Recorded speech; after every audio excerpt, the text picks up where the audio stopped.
Anh đã không giữ được nhiều hạnh phúc cho em.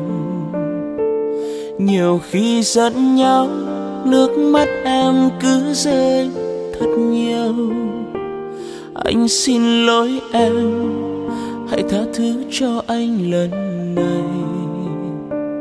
Đừng rời xa anh, em nói đi, em rất yêu anh. Nhưng ngày cuộc sống không như anh đang ước mong, của một tình yêu sẽ hạnh phúc giống như bao người. Một người yêu em đắm say, một người bên em mỗi khi. Mà giờ đây nước mắt anh đã rơi rồi. Thật ra anh đâu có muốn chia tay như vậy. Người yêu em ơi, anh lại nhớ em đang ở đâu. Bàn tay nhỏ bé, khuôn mặt ấy sao lại đổi thay để anh nơi này. Ngoài trời mưa cứ rơi lặng thầm, chỉ còn riêng anh. Thật sự nhiều khi muốn nhắn tin gửi cho em nhiều, lại sợ người ấy đang hạnh phúc vui bên một ai. Tình yêu đã chết, hai người giữ mai này chúng ta có duyên gặp lại. Thì anh vẫn luôn luôn yêu em như lúc mới yêu.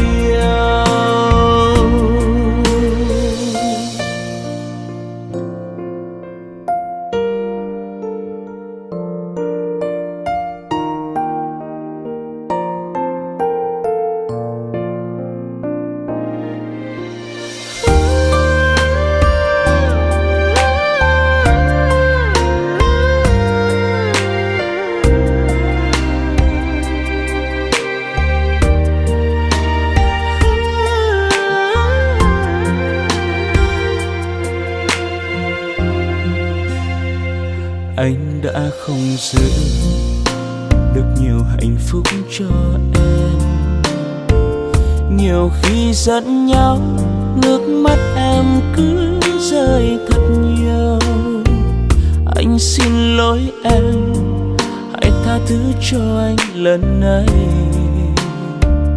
Đừng rời xa anh, em nói đi, em rất yêu anh. Nhưng ngày cuộc sống không như anh đang ước mơ, của một tình yêu sẽ hạnh phúc giống như bao người. Một người yêu em đắm say, một người bên em mỗi khi. Mà giờ đây nước mắt anh đã rơi rồi.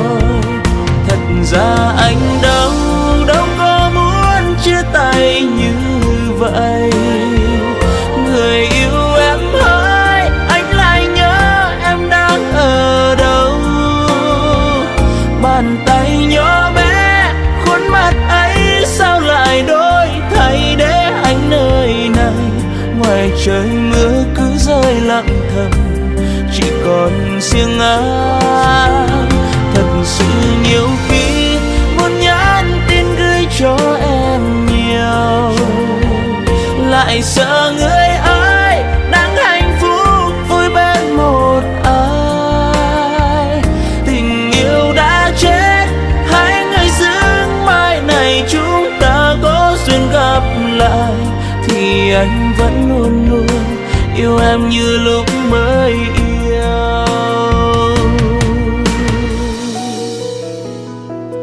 Thật ra anh đâu có muốn chia tay như vậy.